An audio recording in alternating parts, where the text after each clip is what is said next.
At 6 o'clock, we'll call the meeting to order. Roll call, please. Supervisor Gann, Here. Nudo, Here. Brookhouse, Here. Gama, Here. Kashke, Here. Beardson, Here. Kirby. Here. Yig member Charlotte and Yig member Sasha. Thank you. Okay, number 2, an initial resolution authorizing the issuance of not to exceed 17,770,000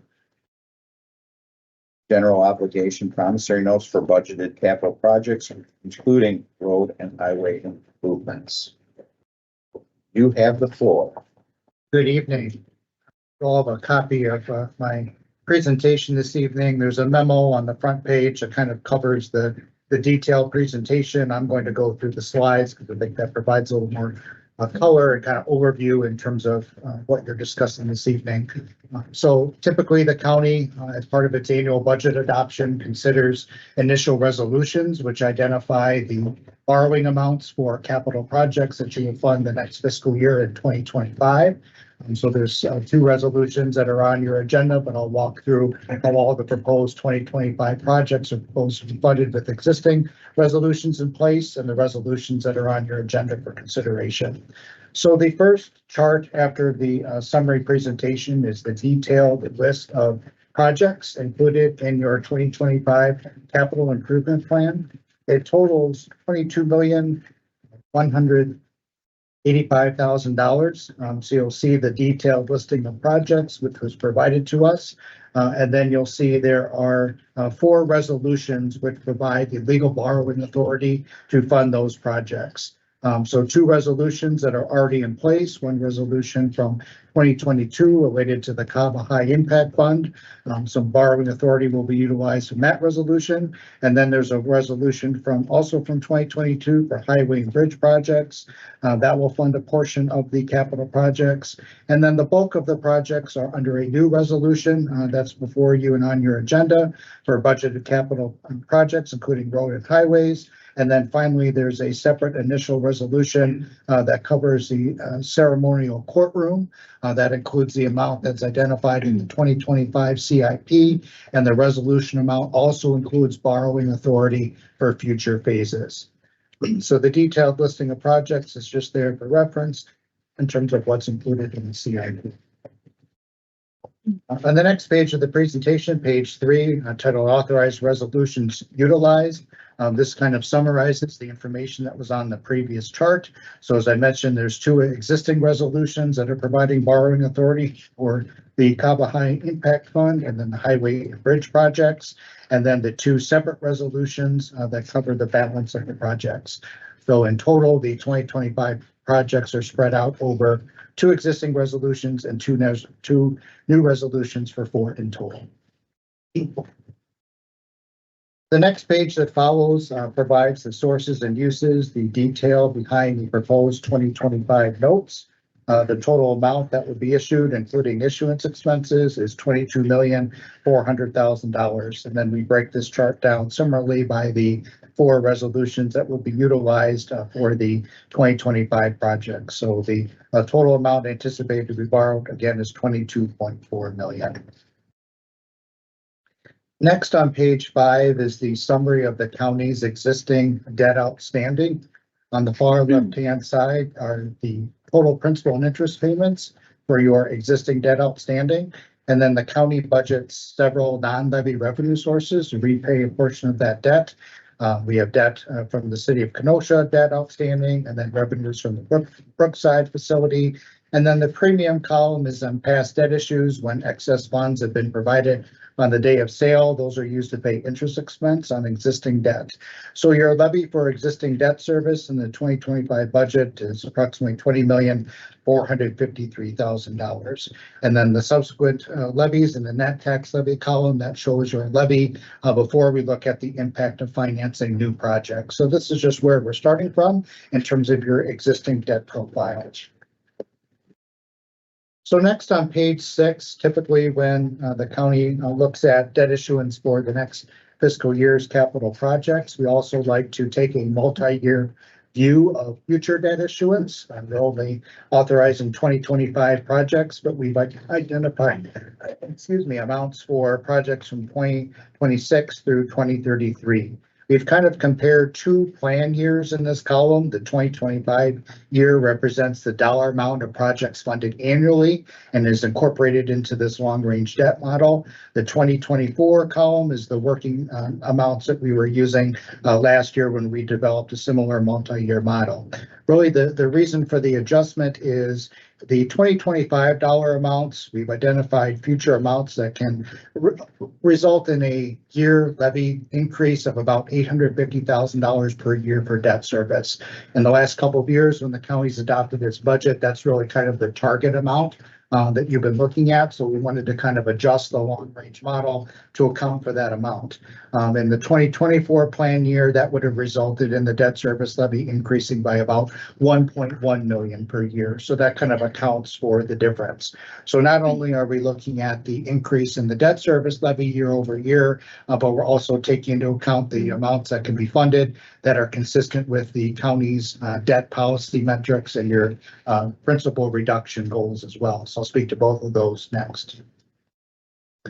So the chart on page 7 just projects that future debt service levy for your existing debt, and then all of the future debt issuance and the project amounts are identified on the prior chart from borrowings all the way out through 2033.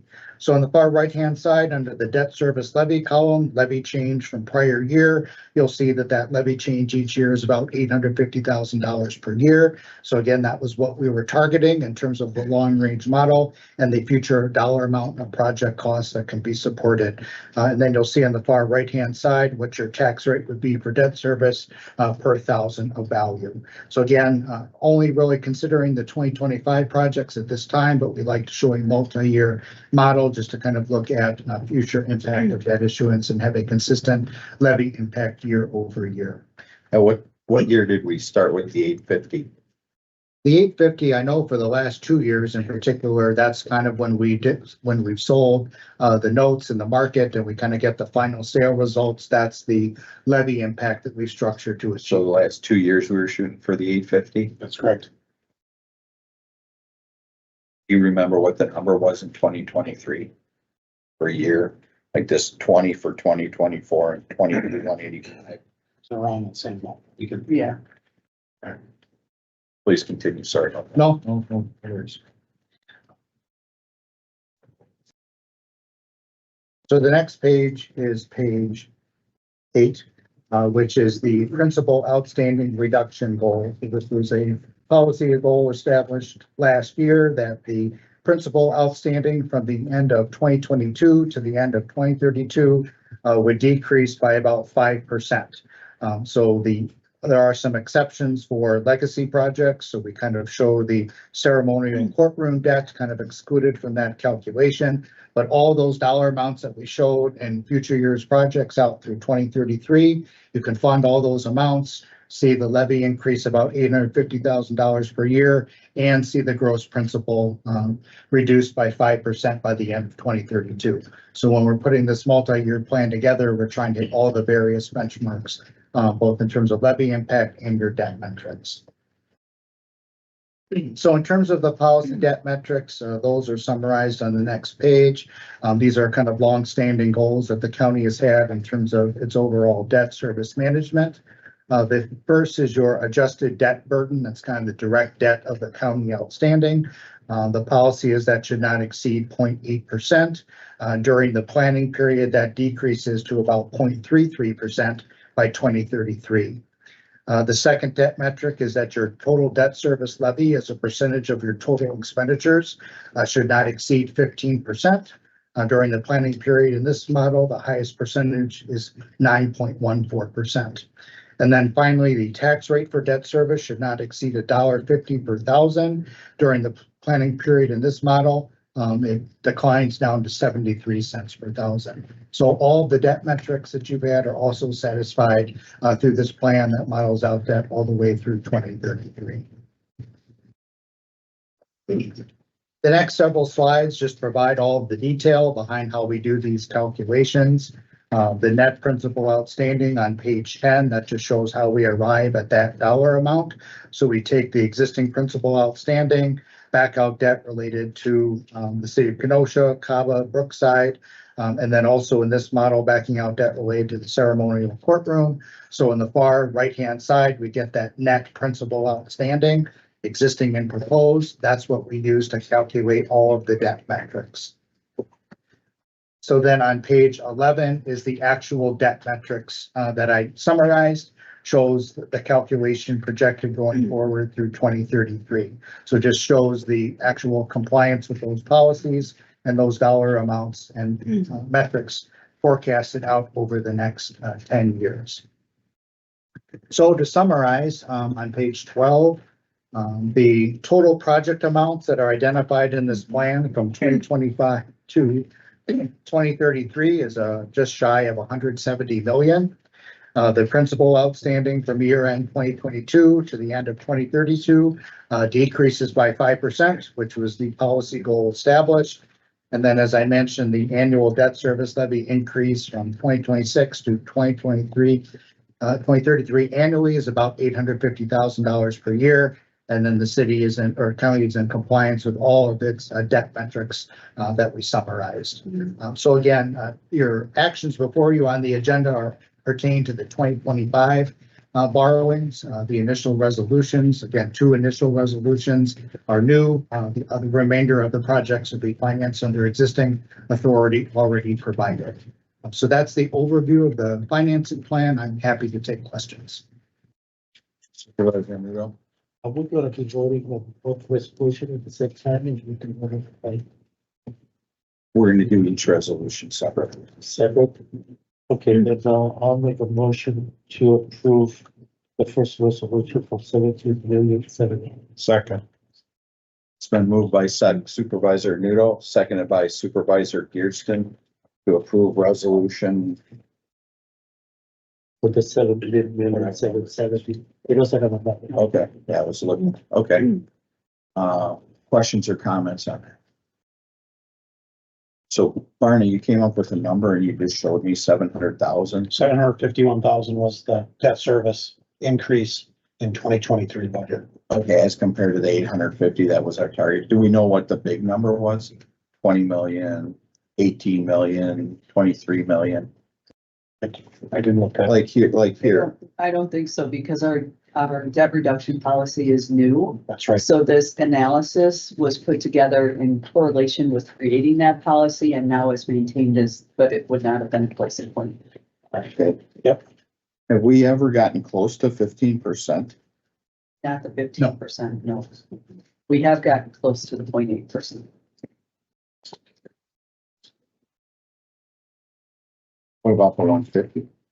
I don't think so. It's been, yeah, It's been- over years as the county has seen, significant growth year over year. That's been kind of gradually pushing that tax rate down. So you've seen the benefit of a lot of the economic development throughout the county in terms of the tax rate for debt service. So what we're looking at here shows us that we're below all the metrics that we need to be for our bond. So any other questions? I think it's questions. No. All those in favor? Aye. Any opposed? Passes unanimously. Thank you. These, there's one. Go ahead. Well, I'll Supervisor Nuno. I'll make a motion to approve the next resolution for the $4.455 billion. Second. It's been moved by Supervisor Nudo, seconded by Supervisor Geertsen to approve that. Any questions? Comment? Seeing none, all those in favor? Aye. Any opposed? That passes unanimously. Thank you. We can't close that. That period was like 17 minutes. You're a brilliant man down there.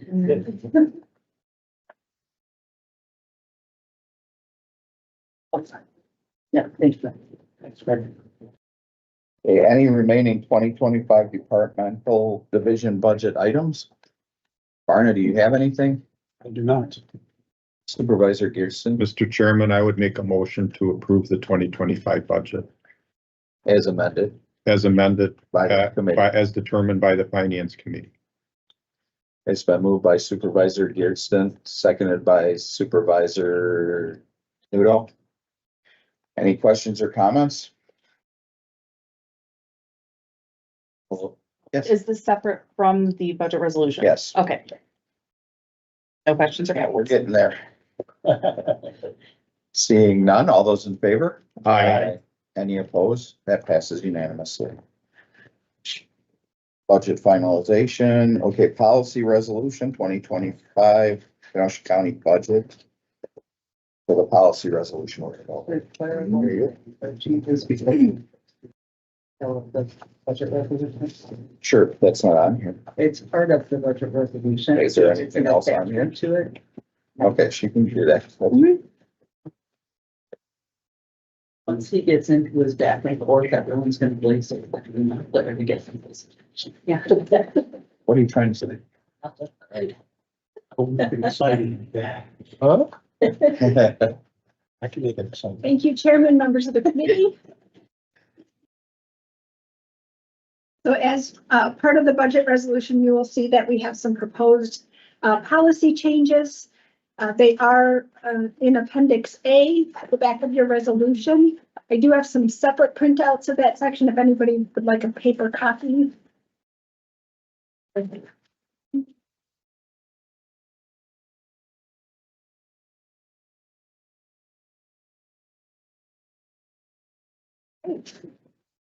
Supervisor Kirby just to annoy her. Cheryl Nicken. We don't have a lot of changes here. I've got the summary page first, and then some corresponding red line language as applicable attached to that. So I'll just kind of walk through the summary, and then of course we can get into any detail that we get. So on the summary, the first item is section 2.1, commitment to equity and inclusion. You'll recall in the HR budget, I changed the DEI coordinator title to belonging and inclusion coordinator. This is proposing that same language to make it our commitment to belonging and inclusion. The Can next, you explain that to me? What does belonging mean in this context? Why are you doing that? sure. So belonging is an employee's sense of being a part of the organization, having a voice in the organization and being part of that success. Please continue. All right. Sections 2.2 and 2.3, this is our equal employment opportunity and harassment prevention policies. We're just updating some of the language as recommended under the EEOC. And then, of course, with the new Pregnant Workers Fairness Act. And you'll see on the attached the red line items. The next is section 5.4, exempt salary deductions, safe harbor policy. So we recently worked with outside counsel on updating and revising our family and medical leave policy.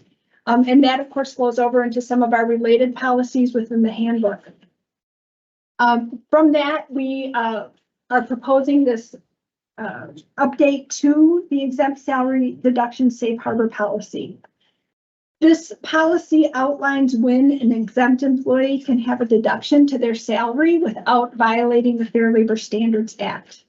We've included this language related to FML deductions, and then those allowed under the principles of public accountability, which basically is public employees. It allows for salary deductions when the employee actually isn't working.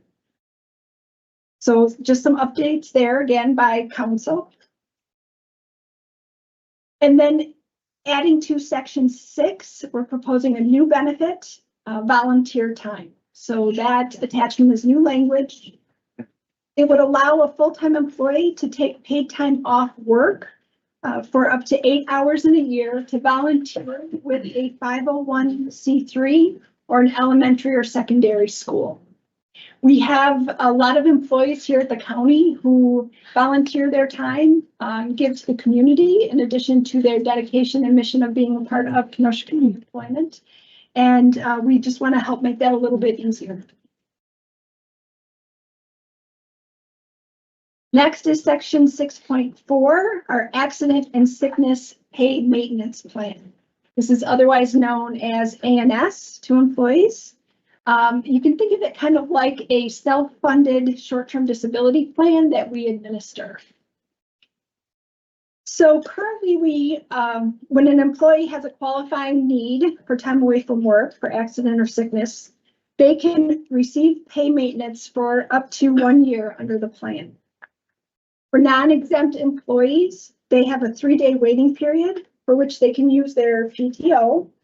And then they receive 100% pay maintenance through ANS through 30 calendar days of that need to be out. After that 30-day period, then they revert to 2/3 pay for the remaining time, and that can go up to a year. So someone with a significant reason to be out on leave, this provides that income maintenance for them. If that need for leave is less than a year, which it most often is, they return to work. If they have another claim, the same benefits apply and they get that 3-day waiting period, 100% pay through 30 calendar days, and then 2/3 pay and so on. We are proposing that when they file that first claim, it will begin a new benefit year, during which time they will be eligible for 100% pay following their waiting periods for a maximum of 17 working days during that benefit year. And then any remaining days would be paid at that 2/3 pay. So for an employee with a long-term accident or sickness need, the benefit doesn't really change. But for those employees who have more than one claim a year, it limits the amount of pay at 100%. The idea here is to give them every reason to try to get back to work as quickly as possible and be productive for the county. For exempt employees. Supervisor Gearston. Thank you, Mr. Chairman. But I want to ask a question about this, but I want to let you finish the 6.4. But before you go to 6.7, I wanted to ask about 6.4, if that's okay. Fine with me. For exempt, About 6 too, so Yeah. I will let her. I have I all was gonna kinds of let her questions. finish. But go ahead. For exempt employees, they currently have 100% pay maintenance for up to 30 working days, and then they go into that 2/3 pay.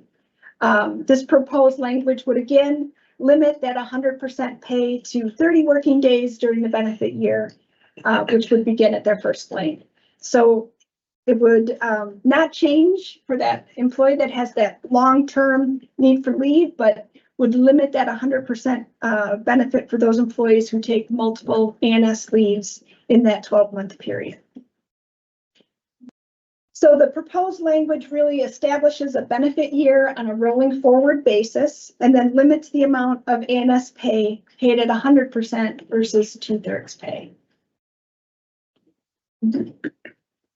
Are you done with that section? I'll pause there. Supervisor Gearston. Thank you, Mr. Chairman. Through the chair to finance. This would save money, wouldn't it? Potentially. Potentially, yeah. Have you done an analysis of what it would save? We have not. Through the chair to Clara, have you done an analysis of what this would save? Our ANS usage varies year to year. I get And that. employee to employee. So we anticipate that it will save money in those instances where we have employees who use Yeah. a good amount of ANS in any given year. And like I said, kind of induces them to get back to work as quickly as possible because they have that limited amount of 100% pay maintenance. But for those employees who have that one long-term, right, that benefit doesn't change. So really, this isn't to save money, it's just to induce them not to churn the system. It's there if something real is happening. And, but it isn't gonna cost us more money. not going to cost us more. The only potential is for it to save us some money. Correct. I yield, thank you. I was gonna say, when we reviewed this, we did see it was like gonna be a material amount. Yeah. We anticipated potentially a savings as well. Very good. As long as we broke here and we're asking questions on this topic. So I'm trying to get my arms around this, so I think I understand what you're saying, but what happens to the first time somebody does it, that starts their calendar year? Starts their benefit. First, right. So let's say I slip on ice and I break my ankle. It's an accident. And I'm gonna be paid at 100% for this accident, right? For that first period, depending on whether you're a non-exempt or an exempt employee. Okay, so, and 7 months later, I get in a car accident and I'm off. Now, two unrelated things that are totally out of my control. What am I paid at 2/3, or I'm not allowed to do a second one, or explain that to me? So for that first one, if you exhaust that period of 100% pay and go into your 2/3, and then you have another claim in that same benefit year, you will be entitled to ANS benefits, but the pay maintenance would be at 2/3. If you've Okay. exhausted the 100%. All right. And 2/3 is a very traditional amount for short-term disability pay. That's fine. Sure, you know. Yeah. Yeah, I mean, I just didn't, I didn't want somebody that could have two accidents that are totally unrelated. And I'm Right. sure people can try to game the system too, whatever, but I'm sure it goes both ways and you have both sides of it. So I just didn't want to see somebody who really wants to be at work, but has two accidents within that time frame. You know, We'll have them covered. okay, all right, We're still asking questions? yeah, Okay.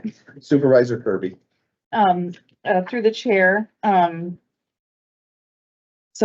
the exempt salary deduction safe harbor policy, I'm a little concerned because exempt employees are not hourly, correct? Correct. There's- Okay. So when I think about an exempt employee, so let's say I get a phone call, my kid is sick, I have to go pick them up. I don't have a choice. I have to go. I can't just leave them at school. Social service will get involved if I don't. And then I didn't get all my work done that day. So I go home later and I finish my work, because that's traditionally what exempt employees do, is you are expected to complete the work, regardless of how many hours it takes or what happens with your schedule, unless there's something like an FMLA policy.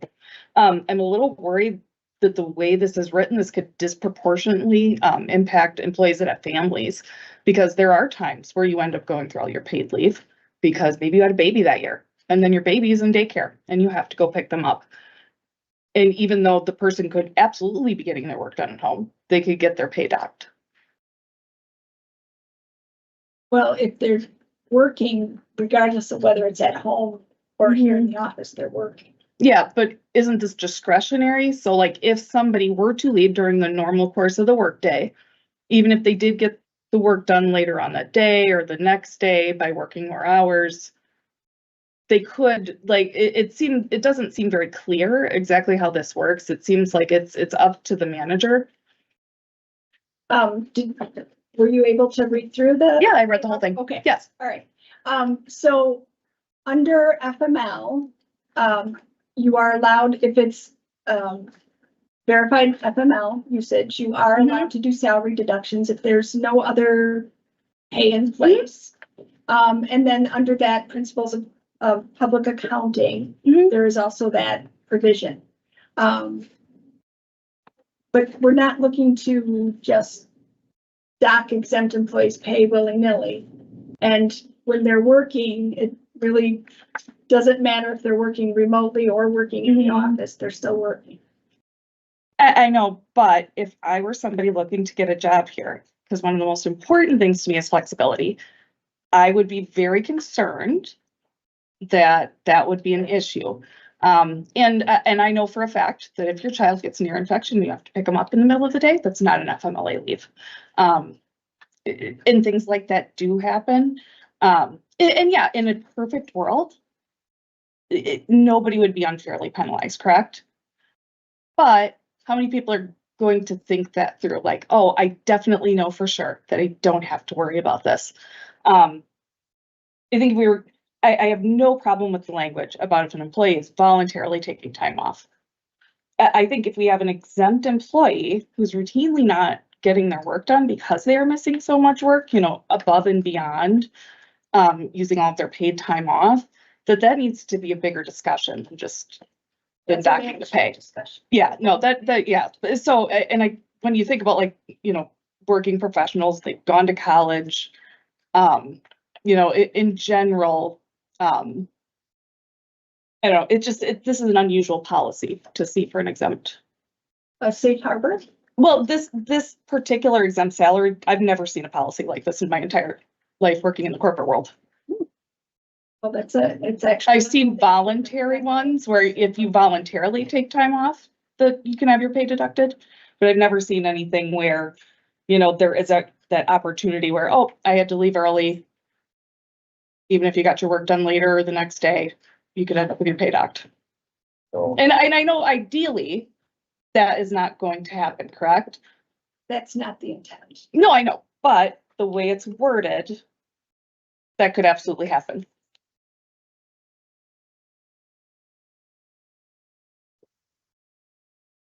Supervisor Pearson. Thank you, Mr. Chairman. I remember when I was working here, there, you can't, I mean, it's pretty rare when you dock pay for an exempt employee. And the rules were, I mean, you can't dock hour by hour. You wouldn't dock for a day. It gets into a week. So, can you refresh the committee's understanding of when you would dock pay for an exempt employee?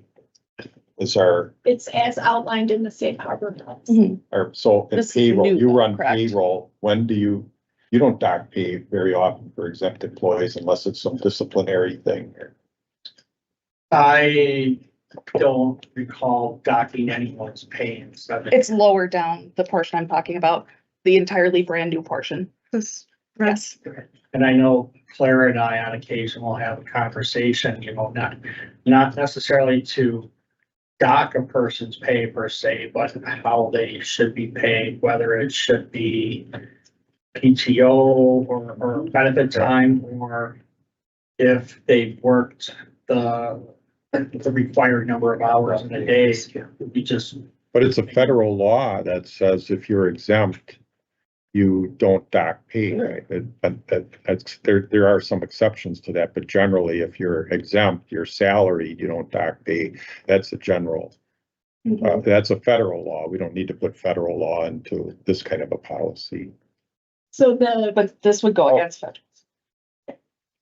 So, you know, if we're talking about docking exempt salaries, that's the federal law prohibits it with some minor exception.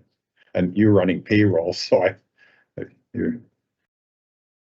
the last time we had a discussion about, Clara and I had a discussion about a person's pay, they were in an ANS or FML situation, otherwise.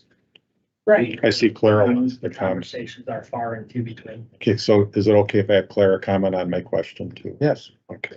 So this is the section in red is new language that was recommended by Corporation Counsel's Office to include, and that is it's a specific exception for public employees. And we have it in there in case we need to For docking utilize pay. it, right, in those, Now it's recommended by court counsel. yes. Which we have to be really careful because you could lose you could get sued. Yes, But, so we're just holding in what federal law requires here because it's advised by court counsel.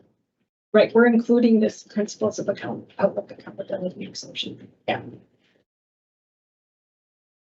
So we're just following the law and making sure our policy follows the law. And that we have it there if we need to utilize it. I yield. Thank you. Okay, Supervisor Kirby. So is this portion, just this new portion in red, is that portion required by federal law? It's allowable. It's allowable, okay, but it is not required by federal law?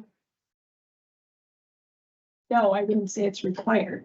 Okay, I just wanted to clarify, because I think there seems to be some confusion.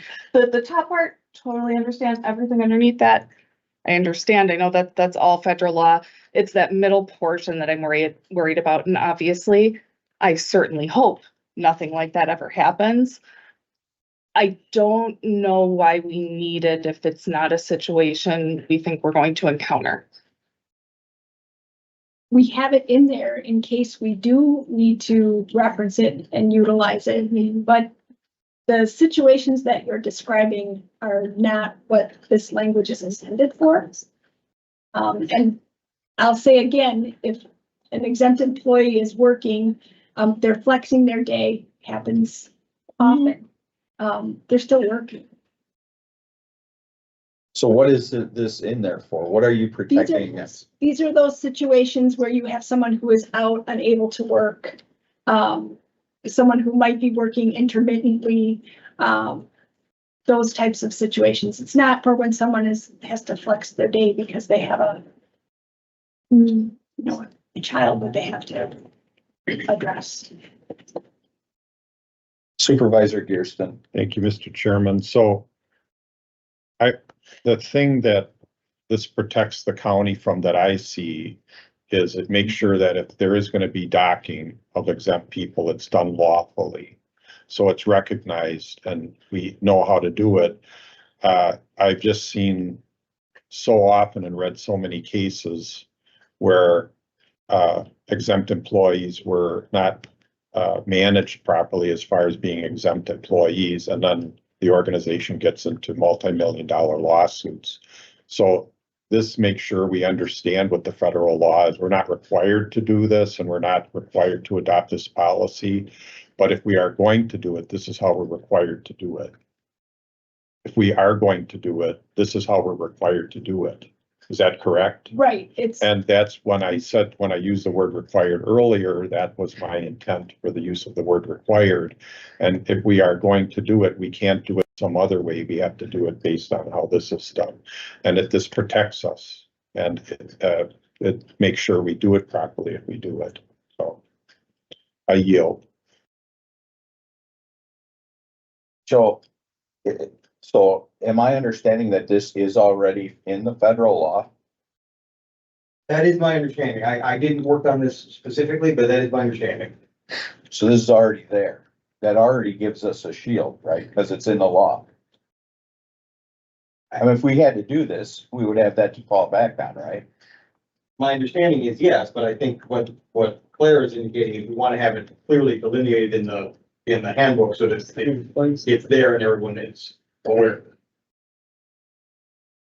And again, the situations, again, and I would defer to Claire, the situations in which we are contemplating the possible need to use this are limited and pretty specific. Right. Since I've heard, how long have you been with the county? A little over 7 years. In over 7 years, this hasn't come up. Yeah. So, I mean, and it's a federal law, so I'm just wondering. Well, a situation did specifically come up. Okay, And as we worked with Corporation Counsel on it, and this was being referenced, we agreed that if we want to make this communicated to employees so they know that it does apply. Employees are not aware. Right. They're not going to the federal law to see what is the federal law. This helps them. well, I would agree with that. Yeah, I would agree with that. Okay, so there is something that has triggered this rather than us just saying, well, we want to bring ourselves up to speed with federal law and have it out there. Okay, all right. Any other questions? Supervisor Kirby? So through the chair to corporate counsel. So this portion in red though, so the portions that are already there, mostly in black, that's the federal law requirements, right? That's my understanding. Yes. Okay, all right. So this portion in red, is that just additionally expanding on that to explain those federal requirements in more detail? Or is this an additional policy put in place that's allowed by federal law? I'm going to defer to Claire. I think the latter is accurate, but I guess I'm not entirely certain what the distinction is. So Go ahead. the safe harbor deduction policy is very common. I've had it in I have it in every handbook at places of work that I've worked at. And it's modeled after the federal, template.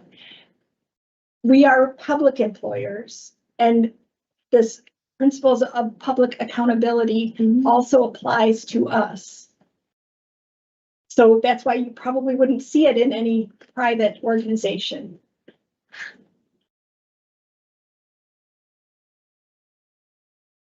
Okay. Okay.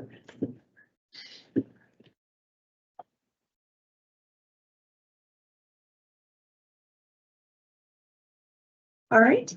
All right, let's proceed. Okay. And then, as I said, we also had the Family and Medical Leave Act policy that was revised. It's referenced in our handbook. It actually exists as a standalone policy, but you will see the red line version copied there as the attachment. Just a couple of updates per legal counsel.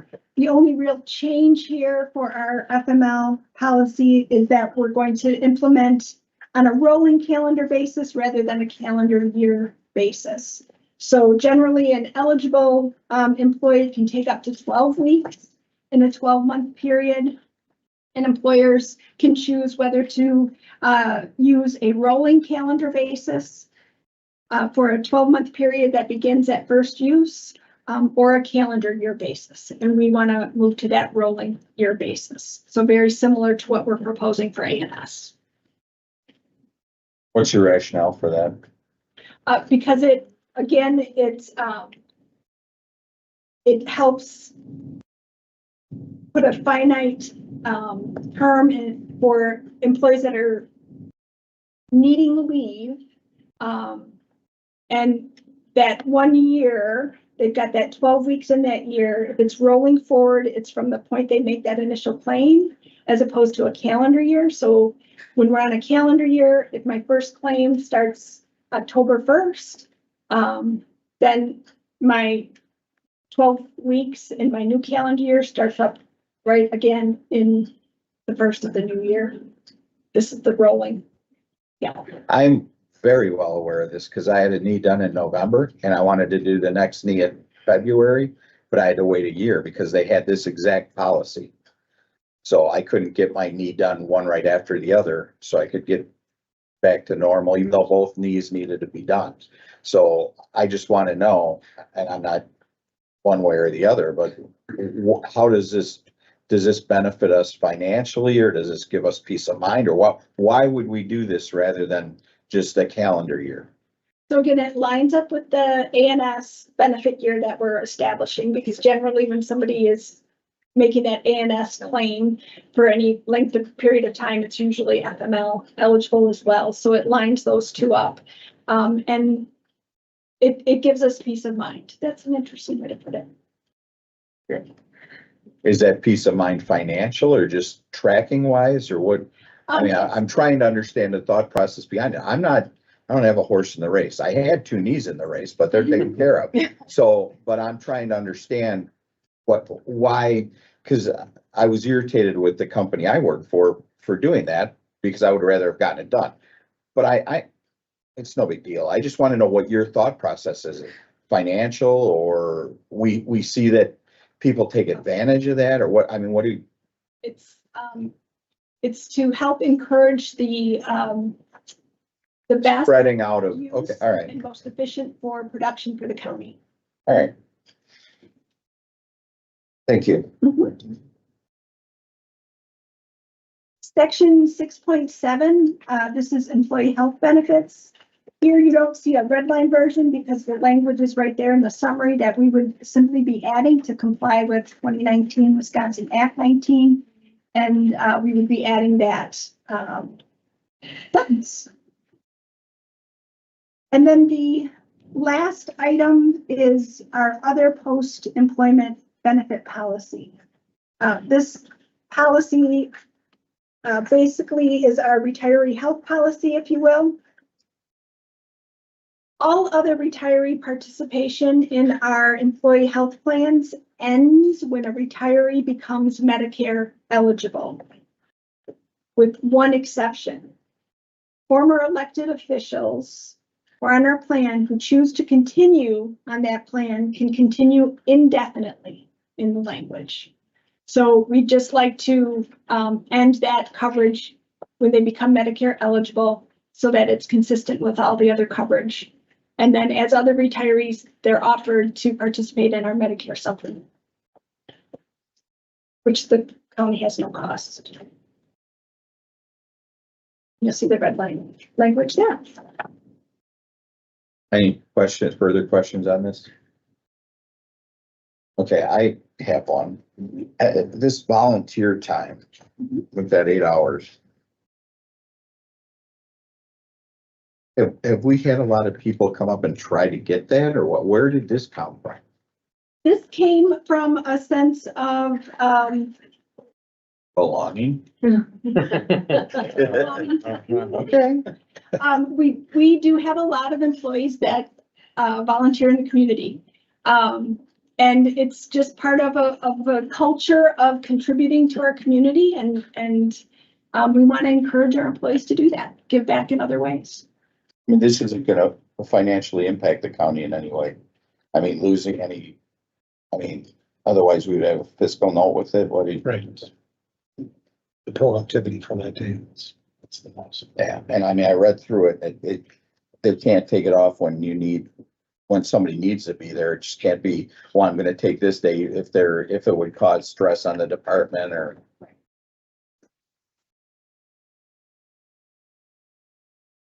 Okay. Do we want to adopt this by itself, or is this part of the budget resolution? Part of the budget. Okay, all right, thank you.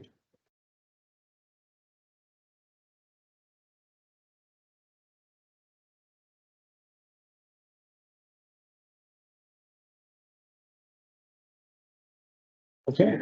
Okay. On that note, for the most exciting part of the whole budget process is the budget Really? resolution language.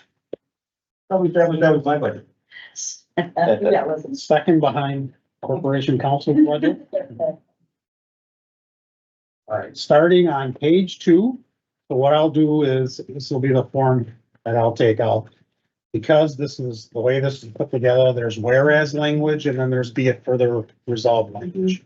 I'll start talking about the whereas language and then I'll refer to what page the be it therefore resolved corresponding languages. So you should have start with page 2 and have page 9 separated, because you're gonna go back and forth. Back and forth, yeah. So simply anything in blue is new language, anything with red with a line through it is language that we're proposing to remove. And I'll explain each one of those purpose for those. So starting on page 2, there's language there that we're proposing to strike through that has to do with the 5-year capital improvement plan and the debt reduction plan that we adopted last year. So those plans were adopted, and so that we don't need to include that language each year. That's historically what we've done whenever we've had a new policy and then included that entire policy as an attachment. We don't want this document to become 500 pages long, even though we're striking the language, it's still in effect. It's just striking it for the purposes of this resolution. So that language on page 2, the corresponding, is on the bottom of page 10. So you can verify that on the bottom of page 10, on the top of page 11, that has to do with the capital improvement plan, best practices, policy that we approved last year, and the debt reduction and management plan. So that's what that is.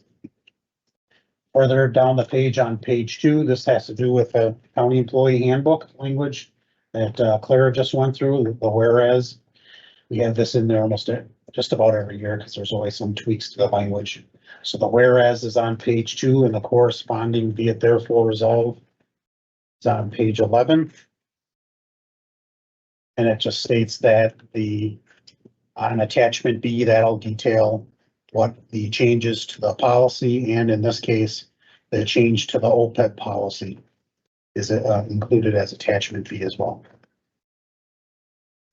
We're striking the language on page 2 having to do with the setting of salaries for county board, county clerk, register and deeds and treasurer, because that was done last year. And on the bottom of page 2, has to do with when we updated last year, the county's travel and reimbursement policy. And, that new language was attached to last year's as an attachment to the budget resolution. And that corresponding language is on page 12. Line 15. So you can confirm that's the modus Runsheimer language. Steve referenced it before, that's the modus. All right, starting with page 3, getting to the blue section here, this is some new language. So the whereas starting on line 11 through 22. So this is language having to do with special events. So every year, Clara has come before finance and requested that this language be approved. So this allows for supervisors in the sheriff's department to work these special events. And they have examples like traffic control in front of Amazon, Country Thunder is another one. So this allows them to work. And then there's a specific way that they're paid. These are exempt positions, and that pay is reimbursed by these sources, so that whatever our cost is for that, that's reimbursed by these entities. The corresponding language to that is on page 12. It's the be it further resolved on line 35. So that's authorizing that this language will not need to come to the finance committee every year. It'll be, it'll remain indefinitely until it's changed or taken out. Going back to page 3, starting on line 24, this has to do with, yep. I think if we have a question, this is so back and forth, that we'll ask the question when it happens. Yes, I agree. Okay. Do we really need indefinitely in there? Can it remain in effect until superseded by future resolution or action by this body? I believe we're okay with that. If you want to strike it definitely. Indefinitely is a long time. Sure. Definitely. Huh? Definitely. Supervisor Kirby? And this is contingent upon it having no cost to the county, correct? Because I think that's what I'm a little worried about with the language, is if this doesn't have to come before the board members change all the time. And if there is a cost, would they not be aware? Is that clear in It's here? in here, it's clear. Okay. It says. I read through it, but I wasn't. Compensation to be reimbursed by event promoters as applicable. Okay, So, I mean, if they would come to us for money for these things, there would be a problem. okay,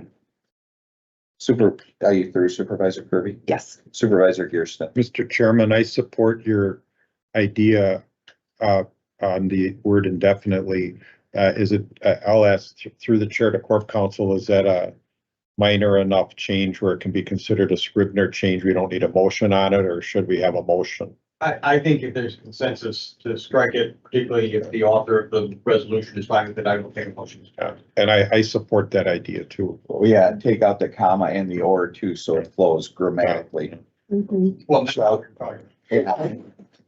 Take out the whole thing in blue. I mean, no. So if I do a comma, I have to make a motion? yeah. So it'll read, this authorization shall remain in effect until superseded by future resolution or action of this body. You're good with that? That's good. Is the committee good with that? Any questions or concerns with that? Okay. Okay. Back to page 3, on line 24. This has to do with another resolution that HR would bring to the committee every year. This has to do with allowing for corrections and admissions, release operations, supervisors, salaried employees, allowing them to voluntarily take on additional shifts of overtime.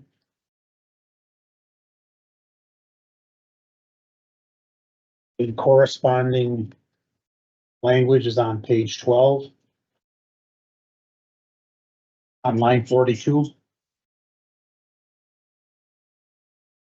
So the memo that was approved this year has all the specifics as how they would be paid.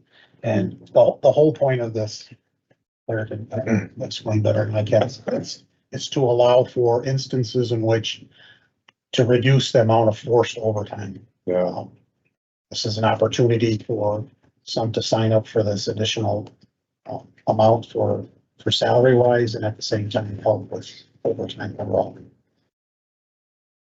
Okay, I agree with this wholeheartedly, but refresh me on the same parameters and compensation rates as outlined in the 2024 memo. Are they gonna be paid at their higher, lieutenant rate or whatever, or are they paid as the person that they normally would fill in for overtime?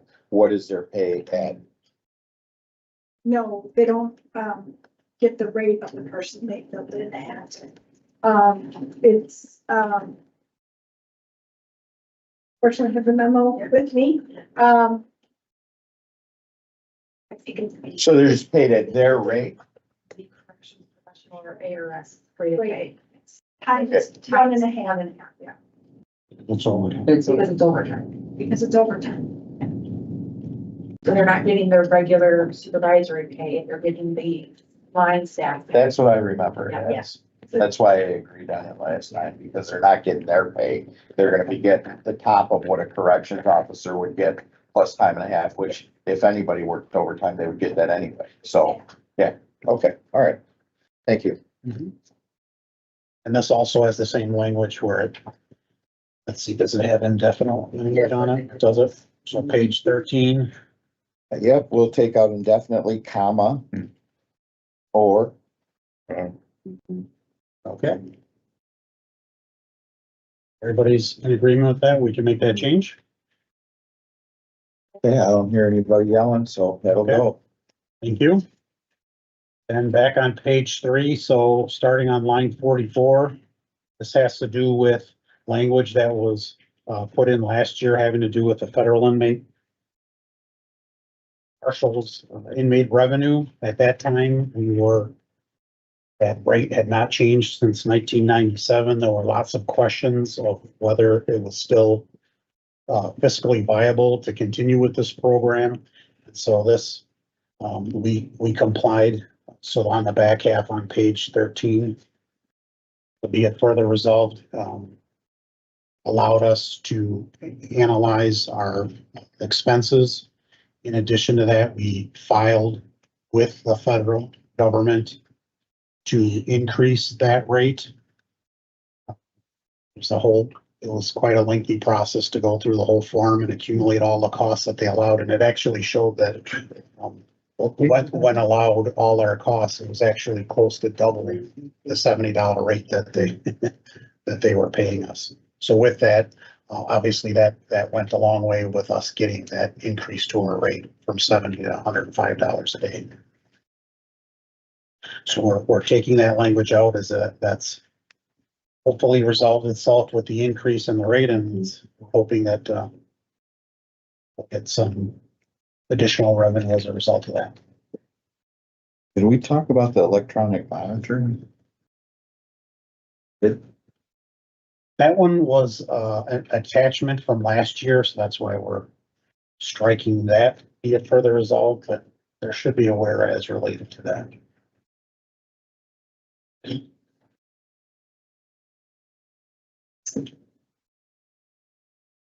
The electronic monitoring Yeah, it's on line 44, Page 3. on page on 3. page 3.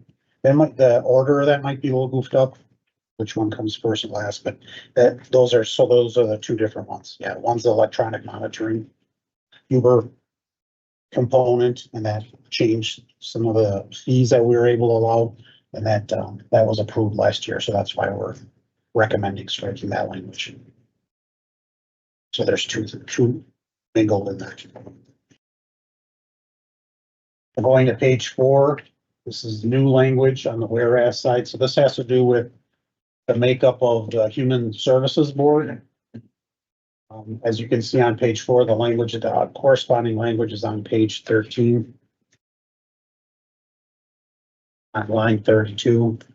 So this was requested by Human Services Division, having to do with being able to recruit members for that board.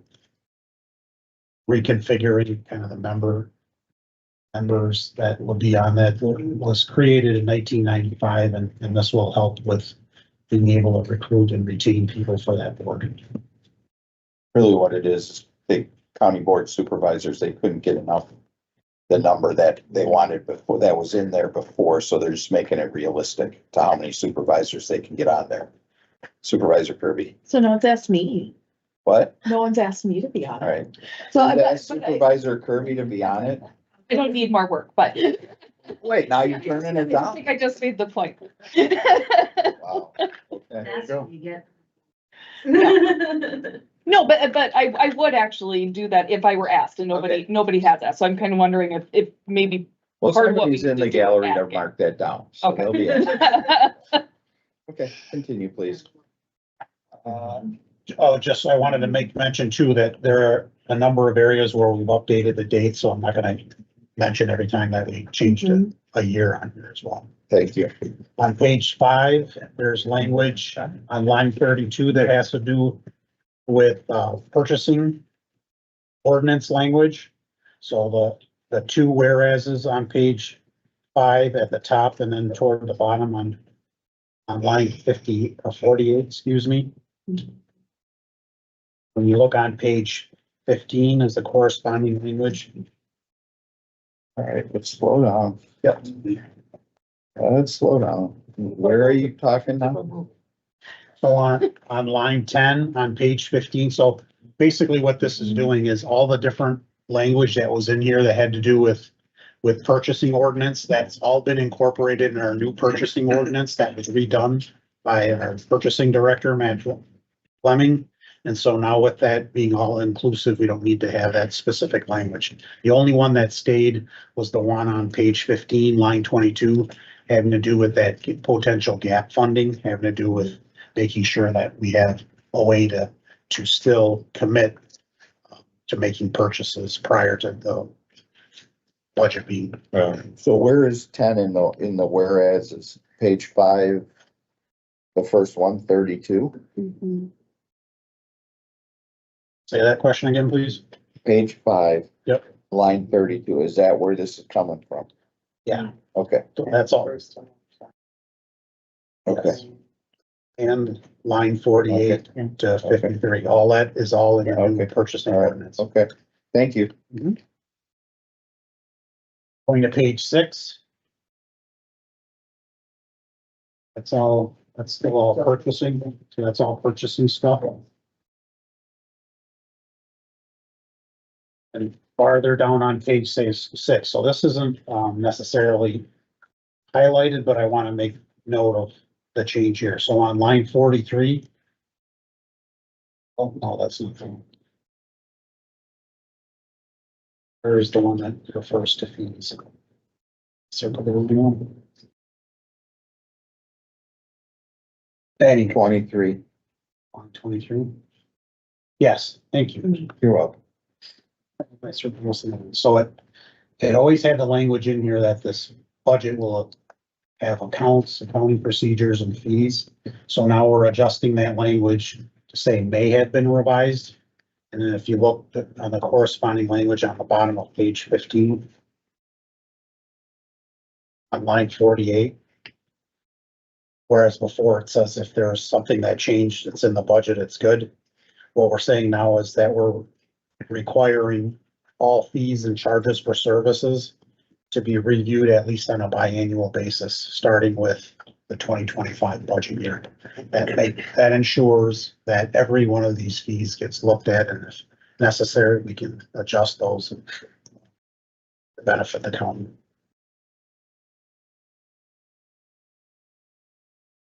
On the top of page 7, so this is new language having to do for Brookside. So this came out of not only a recommendation from the Brookside trustees, but also from Brookside management. And so this has to do with LPNs and RNs. So there are staffing levels for both LPNs and RNs. it's not uncommon for someone who's an LPN to receive additional training to move, to get into to become a RN. And because we are limited by our FTEs on how many RNs we have, what this language is proposing, the back half is on page 17. At the very bottom there. So it allows for Brookside to fill up to 3 LPN positions with RN positions, as long as there's budget, salary appropriation available and qualified candidates. So this is taking care of the instance in which an LPN might become an RN. We don't have an RN slot. We don't want to lose someone, a good person, as a result of that. As long as there's salary appropriation to cover that, this would allow up to a max of 3.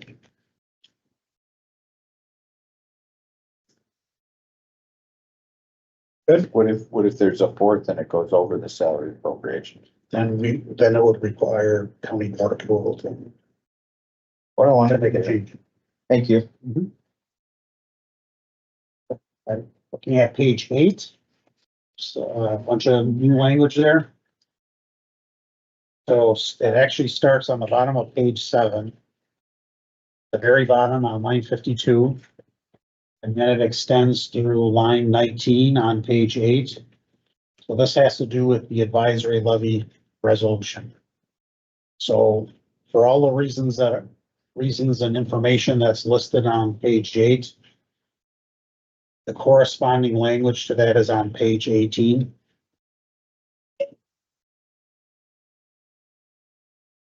On line 29 through 31.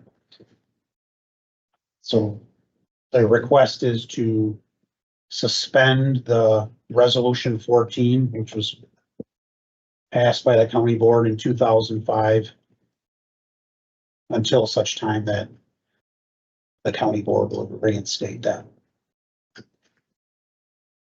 And within the whereas, I put some data in there regarding that we've not had a advisory levy resolution passed in the last 3 years. In the last 20 years, we've averaged a 2.46 levy increase. And prior to that, during the economic downturn, Steve knows that we did have some years in which the county levy was between 7 and 11%. Thankfully, knock on wood, we've not had a situation like that since. So the request is to suspend this language and the need for having to come, because there was a lot of work involved in pulling all that information together in June or July when we've only had a half a year's worth of information. Yeah, I don't like it, but let me go. That's you're looking at. There's no questions, we can move on. Supervisor Kirby. I will make one comment. It is very standard. I understand you put in a lot of work though, and that's definitely not what I would think, but it is very standard to give guidance. I think when approaching a budget, in this case, we are all elected officials, so I understand the desire to remove language. I think. Thank you. So on page 8, line 21, that starts a new section. So this has to do with county board supervisor proposed resolutions. So what this does is kind of marries up with the same process. So corresponding is on page 18.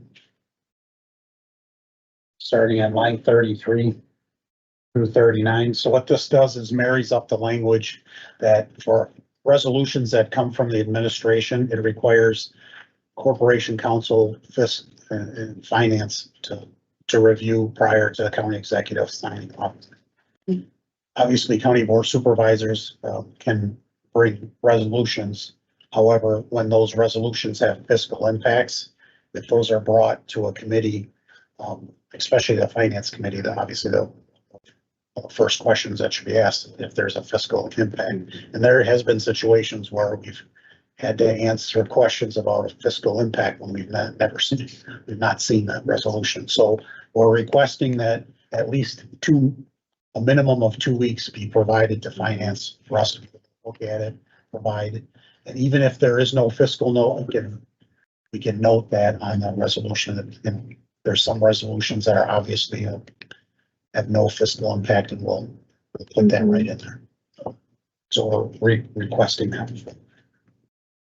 When you say, Supervisor, you go. when you say it's gonna be brought up to finance, 2 weeks prior to, you mean finance, not finance. Yeah, committee, right? correct.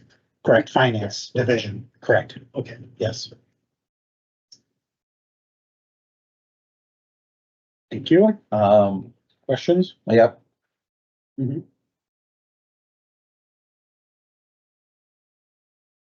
So I understand this. Where is there anywhere in here that says there should be a fiscal note with everything? That's basically what this is. Okay. Because, I mean, there have been a lot of times where supervisors have done resolutions and I haven't known, and the first thing I ask is, what's the monetary impact? And I don't think that we should be doing anything without a fiscal impact. I mean, we should know, right, okay. That's what this would ensure. And in the category of belts and suspenders, in the draft revision of the rules it's going through, there's likewise language in there. This is just in case, for whatever reason, the rules don't wind up getting approved or something else happens. It was determined that it was appropriate to have in the budget resolution. Explain that again without the suspenders. What the hell did you just say? I think the same intent to have a fiscal note with everything Okay, is in the draft of the rules that's working its way through the process. okay. But in case That doesn't. the sun doesn't come up tomorrow, and the rules don't get approved. Gotcha. Now I'm in the same world as you with that. Okay, all right. We just wanted to. Hey, settle down, We settle down, settle down. I think he said 8:36, right? Yeah. Yeah, okay. Any other questions or comments? All right, I do like this because I've asked about this in the past. I mean, we just don't want things coming up without us knowing what the fiscal impact is. It's just not good practice. So, all right, carry on. Thank you. So on the bottom of page 8, line 47 through 52, there's 2 whereases. So this has to do with ARPA funds. So with the federal requirement to have all ARPA funds obligated by the end of fiscal year 2024, there is a provision that allows for funds that have been obligated. So the corresponding language is on the bottom of page 18. So this is language that we worked with our external auditors to ensure that it still views the balance of our ARPA funding to be used as part of the 2025 budget. And still be in compliance with the federal law, so that the deal specifically allows for contracts that have been signed that are multi-year contracts, so we can use it for next year's budget. Supervisor Nudo. Just, you know how much is left there? This Go ahead. 500,000, That's it? that's what the intent of this is for use towards. That's all we have left. 500,000. That's all that will be returning at the end of 24, and that is in the 25 budget. Okay, yeah, thank you. Who did we ask to make sure that's okay that we roll The it? external auditors. Okay, so we're not gonna they can't come back later. Nobody can come back later. Correct. Okay, We want to make sure that we're in Thank you. compliance. Correct. Beginning on the top of page 9, the 2 whereases. This has to do with the Kenosha Sports Fishing and Conservation Association and the Kenosha Fisheries Restoration Foundation. That's the nonprofit fundraising component of that same organization. So the corresponding "Yet therefore resolved" language is on the top of page 19. What this states is that the county will work with the city and with this organization to see if we can secure grants to help them toward their fundraising towards this project. And if those attempts are unsuccessful, that the county board will authorize the use of parkland development. I'm proposing to add or general fund reserves up to 50,000 to meet the capital project fundraising goal. I know that the original language here says parkland development. However, the parkland development funds are strictly to be used for park related capital projects to reduce bonding for that. And technically this is a county property. We're requesting that or general fund reserves language be included as part of that. I'll make that motion. Is there a second? Second. Seconded by Supervisor Gearston. So that language will be added. There's the first and the second. Yeah, I seconded Supervisor Gearston. I firsted. He Yeah. seconded. Mr. Chair, Yes, sir.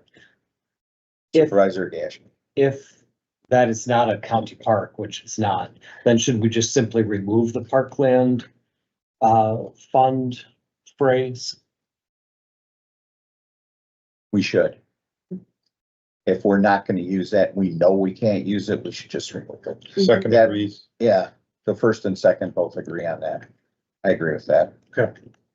I thought that, but I didn't want to muddy the pond waters, so Make that adjustment. thank you. All right, back to page 9. So there are a few things that don't have corresponding language. We're almost there. So on page 9, Take your time. we've Good time. updated some dates regarding our budget process for 2024.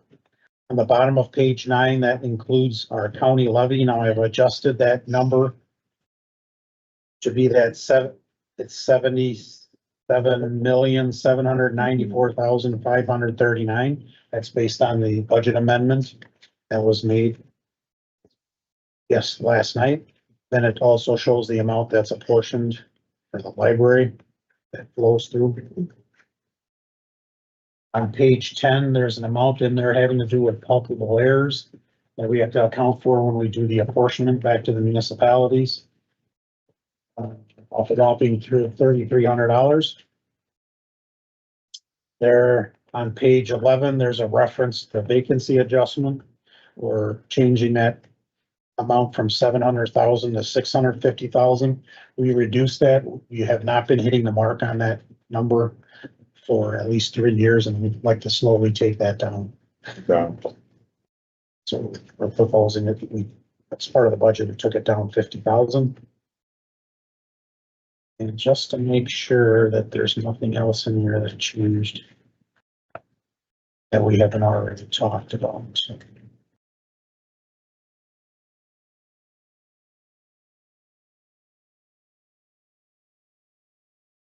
On page 21, so just for the new finance committee members, on page 21, this summary page with the high level numbers, now that'll be adjusted by that budget amendment that was approved last night, but technically that entire budget book is encapsulated in this one page.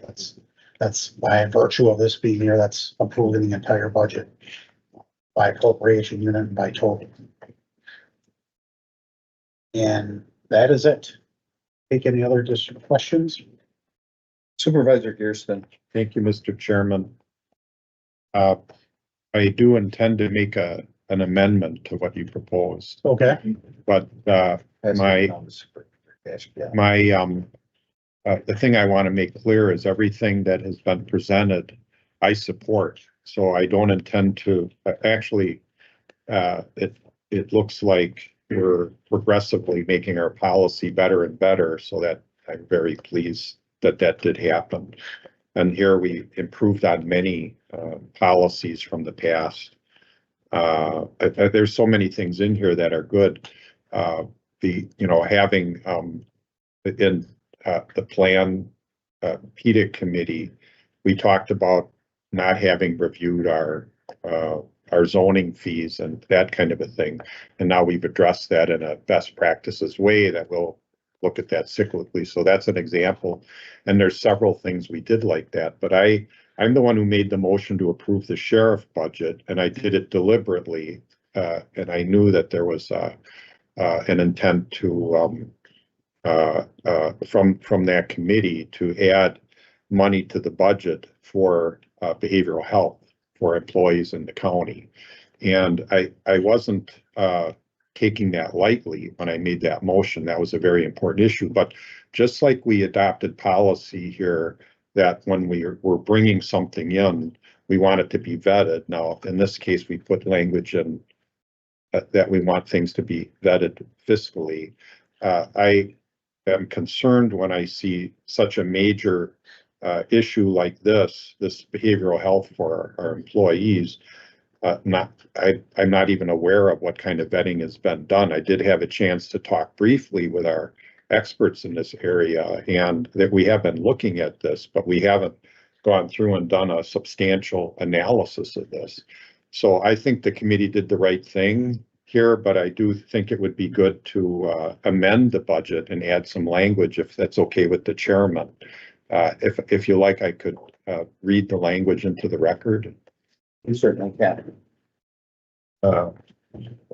Whereas public safety personnel encounter difficult situations which are sometimes stressful, tragic, or even dangerous, and these circumstances can have a profound effect on attitudes, perspectives, work performance, morale, and personal well-being. And whereas because of the stressful nature of their job and potential for exposure to traumatic incidents, the county board acknowledges that public safety personnel benefit greatly from access to mental health services. And whereas having occupational specific mental health providers is important for several reasons, to include understanding of the public safety culture, providers familiar with the unique challenges and nuances can better understand the unique stresses, challenges, and cultural nuances associated with that profession, leading to more effective treatment. And whereas public safety personnel are more likely to seek help from providers who understand their work, occupationally specific providers are able to recognize early warning signs of mental health issues. Providers with occupational expertise can develop treatment plans addressing occupational specific stressors, leading to better treatment outcomes. Be it further resolved, the county board authorizes the administration to work with the Judiciary and Law Enforcement Committee and the Kenosha County Sheriff's Department during calendar year 2025 to determine what services and programs could be included in the 2026 Kenosha County budget or sooner. And I emphasize or sooner if it becomes practical to address this determined need. So I'm the one who made the motion to approve the sheriff budget without addressing the motion made by the jail Judiciary and Law Committee. And so Hold on a second, Supervisor Gerstin. You made a motion to put this into our. I'm going to make a motion, but I just wanted to add a little more. You can keep the floor, but I want the motion on the floor. Okay, So you make the motion to include this in our, I was adding language and I was going to make the motion. right? okay, all right, Okay. then continue. So I'm the one who made the motion to approve the sheriff budget without having this kind of language, and it was my intent to add this language at this time. So I hereby move this amendment to the budget the budget resolution that was just read to us. Second. It's been moved by Supervisor Gerstin, second by Supervisor Gaschke. You still have the floor. Is there any other comment you want to make? I think I've made the comment prior to reading this. Okay. I just, but I'll emphasize again, it's just very important for us to vet this, work with our experts. We do have sound, solid experts. This is not a trivial issue. We shouldn't do it knee-jerk. It needs to be reviewed. And I think we want to put the best program in place. We want to follow best practices. So that's why I bring this to the committee. Any other questions or comments on this? Supervisor Gaschke. Just so the committee's clear, that or sooner phrase, if it did become practical to implement that, let's say halfway through 2025, then we would simply need to make a budget modification and we could implement it halfway through the year if it was practical. Yes, but I think what Supervisor Kirsten is saying is it needs to be looked at, analyzed. I Absolutely. mean, if somebody can come to us in a half a year and present a good plan and it looks right and it's been vetted, that's one thing. If not, it takes through the year, then that's what it takes. But that is an explanation of the or sooner. That is my intent, for the record, by or sooner. Thank you. Okay. Any other questions or comments?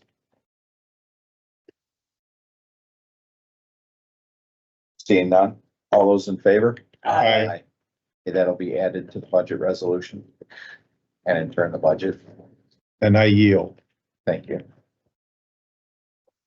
Supervisor Kirby. So are we at the point where we make amendments? Sure. So, I would like to move in the HR policy, now I have to get down to the page in the book.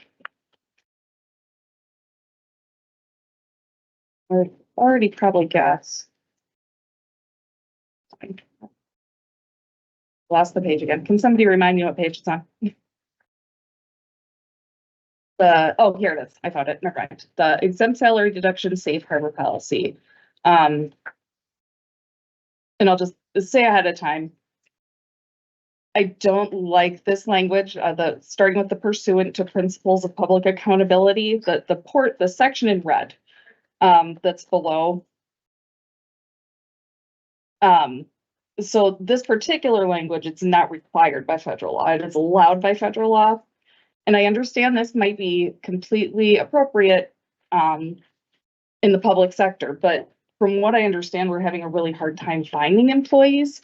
And if we're only looking for employees that work in the public sector and we're not trying to compete with the private sector, I think that only makes it harder.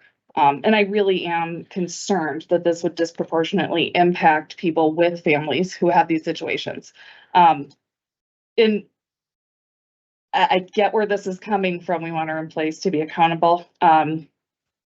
I definitely think though, when you're dealing with exempt employees, there are other avenues to deal with these issues. And if they are just skipping work, that's a bigger discussion that needs to be had.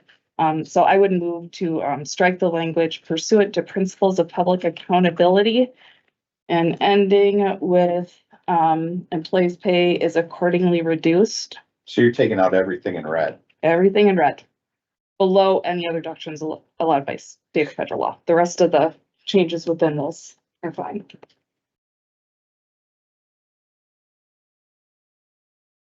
Is there a second to that? Seconded, moved by Supervisor Kirby, seconded by Supervisor Brookhouse. Any questions or comments on this? Supervisor Geertsen. Thank you, Mr. Chairman. I'm not going to favor this. If we're going to do this, this is how we're required to do it. I know this policy is not required, but if it is, and if it does get done in a haphazard way, then we expose ourselves to liability. This is a recommendation from our experts. And I think it's best practice for us to have this recognized, what the federal government requires. I think this puts us at risk to not put it in writing in our policy, and I can't favor it. So I will be voting no on the amendment. Okay, anything else? No, I yield. My question would be to Corp Counsel. I mean, if you could shed a little more light on this, I know you deferred to Clara, but I mean, I'm just struggling to figure out why this needs to be there. And I mean, Supervisor Geertsen just said it's required, but then it's not required.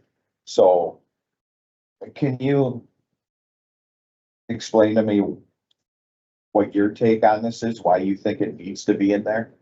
Well, as I indicated before, and I would generally defer to Claire on this, but I think, again, as we said, the safe harbor language is fairly standard for the Fair Labor Standards Act. There are provisions relating to exempt employees. These are special provisions that deal with public employees rather than private employees. That the piece that we're saying is this language isn't required, it is permitted, it's not required. However, I think it is best practice to have it there. I think it's best practice to allow the employees to understand.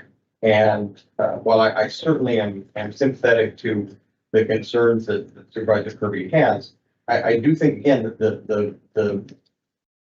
the instances in which this is designed to be utilized are really, I think, fairly distinct, minimal. I don't think it really, I would be very surprised if it were to be utilized in the way that the Supervisor Kirby has expressed concerns about. I would share those concerns, as would HR, and that's why I think there's further language that talks about improper deductions. That likewise would be a bigger problem that would have to be discussed if it was determined that someone was inappropriately being docked under circumstances such as those being described. So I do think it's best practice to have it there. I think it's best practice to advise the employees that this, this is a limited instance in which a deduction from an exempt employee salary could potentially occur. So if I'm understanding this correctly, if this, let's say it happened to me and I was in this, I mean, you guys would just do this stuff anyway, but you would quote to me that it's a federal law, and then I would have to look it up. I mean, this is just basically making it clear and putting it in our handbook so that you're skipping the part where you have to say, we can do this anyway, and it's a federal law, but it was also in the handbook, is what We're writing notice of the employees. I see. Supervisor Chair Uhas. Thank you, Chairman Gens. I had a conversation with Ms. Campbell regarding this change as well. And my background is as a public employee. This is standard language for public employees. It's a federal law, but what this is doing, just what Corp Counsel has said and Clara has said, is it's letting the employees know that it's there. Employees aren't going to read the federal law on this specific issue. HR is taking it upon themselves to let the employees know that this is something that can be implemented. Doesn't mean it's very rarely hit, but public employees have different standards and thresholds as private employees do. And as a best practice for accounting principles, your auditors look at these things. This is also part of the auditing process of our policies. And this just adds more credence to our policies as a governmental entity. I just wanted that on the record, so Okay. you understood, the committee understood, because there seems to be a lot of confusion on this. And it's really not that confusing. The federal law already exists. It will be implemented, but staff can say, well, I didn't know anything about this. HR has taken it upon themselves to take out that unknown and is letting employees know that this is out there. Public employees are treated differently than private employees, and this is part of your audit as well. Supervisor Gasko. So to either Clara or Corp Counsel, just so that the committee is clear, it's been said that we're not required to include this language in our handbook, but we are required to follow this practice. Is that correct? Because it's a federal law, we are, as Chair Uhas was just stating, we are required to follow this practice. So this is an allowable exception to the salary payments. So it's an allowable exception. We could choose to pay our salary employees their entire salary, regardless of whether they were here or not. But we're going to be fiscally responsible. Sure. And only deduct the salary under allowable terms when warranted. For example, if a full-time employee is in that 2/3 pay realm of maintenance, or they have that FML, if communicates to our employees that we have this available to us, we're not violating the law, if we're gonna have to invoke this. And we're allowed to, but this is not a hammer being used to create a difficult workplace for exempt employees. That's not at all. Okay, thank you. That clarifies it for me. Thank you. Any other questions or comments? Yeah. Supervisor Kirby. Through the chair to Park Council, just to be clear, if this language was not in here, this is not required by federal law unless this language is included, correct? Just this portion in red, because I think what I'm hearing is if we have this language in here, it is allowed by federal law. But if this language does not exist within our policy, we're not, at least that's what it sounded like. What I'm hearing, and Corporation Council, correct me if I'm wrong, but try not to, is this is already federal law. So it's not, this is the federal law. I think what they're saying is we're putting it in here to skip, which is what my line of questioning was before, is to skip the fact that they don't know, and then we have to inform them, well, it's federal law. And then they could say, well, I didn't know that. So, I mean, what it is it's already in there in federal law, right? Am I correct? Yes. Yeah, so we're doing this to allow our employees to see that it's federal law, I guess is what they're saying. So while it's not required in here, it is already a law.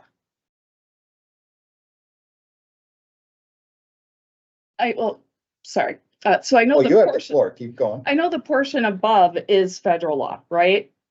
I'm specifically talking about this, and at some point, I'm not sure if it's corporate council, that we are allowed to have this, right, under federal law, not that it is required by federal law.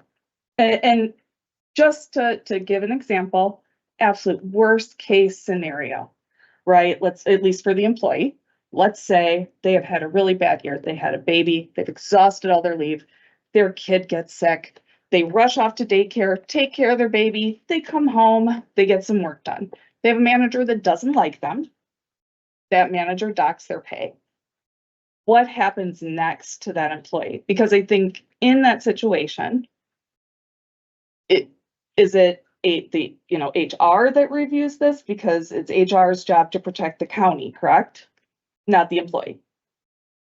If an employee felt as though they were being docked pay on, against policy or against law, yes, they report it to us and then we look into it. And again, if somebody's completing that work at home, they're working.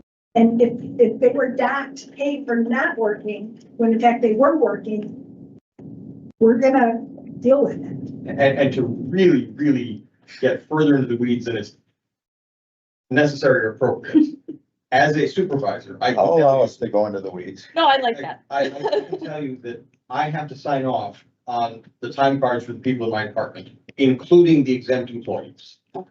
So if I make an adjustment to their time card and I don't have a valid explanation for why I am doing that, the first thing that's going to happen is I'm going to get a call from payroll saying, what is this change? So, I mean, again, I absolutely understand the concern that you are expressing. I think between the safeguards that are in place in the payroll system and the HR department, I really believe that the concern you have is minimal. Okay, thank you. That clears it up. What took you so long? I just needed to hear that.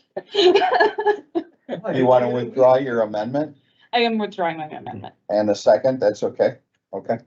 So that amendment's been withdrawn. Any other amendments or questions or comments regarding the budget or budget resolution? Seeing none? I move to approve the budget resolution as amended. Second. It's been moved by Supervisor Gearston, seconded by Supervisor Gama. Any questions or concerns?